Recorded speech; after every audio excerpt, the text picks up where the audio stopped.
শীতকালের বেস্ট একটা পিঠা হচ্ছে পাটিসাপটা। এটা আমার ভীষণই পছন্দ। আমি জানি আমার মতো অনেকেই আছেন যারা পাটিসাপটা ভীষণ পছন্দ করেন। তো এটা বানানো কিন্তু খুবই সহজ। যদি আপনার বাসায় স্টকে ক্ষীর থাকে। তো আমি ক্ষীর তো শীতের শুরুতেই বানিয়ে ফেলেছি। তো যার জন্য আমার পাটিসাপটা খেতে রাত ১২ টার সময় সমস্যা নেই। এখন কিন্তু রাত ১২ টা বাজে, মানে যখন আমি পাটিসাপটা বানাচ্ছিলাম। আর তখনই আমি খেয়েছি রাত ১ টার দিকে। যখন ইচ্ছা আমি তখন খেতে পারি। তো ১ম এ আমাকে নিয়ে নিতে হবে প্যাকেটের যে ময়দাগুলো, সে ময়দা, সামান্য পরিমাণে আটা, পরিমাণ মতো চিনি আর দুধ। তো সবগুলোকে খুব ভালো করে ব্লেন্ড করে নিতে হবে হাতের সাহায্যে। আপনি এটা হাত দিয়ে করলেও করতে পারেন। হাত দিয়ে করলে আরো বেশি ভালো হবে।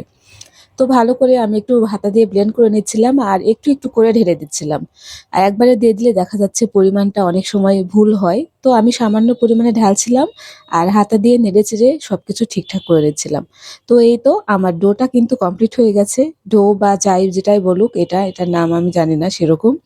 তো ময়দাটা ঠিকঠাক হয়ে গেছে। এখন আমাকে ব্রাশ করে নিতে হবে একটু সামান্য পরিমাণে ঘি অথবা সয়াবিন তেল। তবে ঘি দিলেই বেশি ভালো হয়। তো তারপরে এই যে আমি একটু করে দিব, বেশি না। কারণ আমার কড়াইটা খুব ছোট। তো এখানে আমি একটু ১ হাতা পরিমাণ দিয়ে দিলাম মানে ময়দাটা। তো তারপরে আমি একটু অপেক্ষা করেছি। এই ২-৩ মিনিটের মতো। কারণ আমি একদমই লো হিটে ভাজছি। এটা যদি হাই হিটে ভাজা হয় তাহলে কিন্তু এটা এত সুন্দর সাদা হবে না।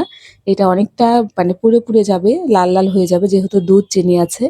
তো তারপরে আমি ক্ষীর দিয়ে দিলাম। ক্ষীরের পরিমাণটা অবশ্যই একটু বেশি দিতে হবে।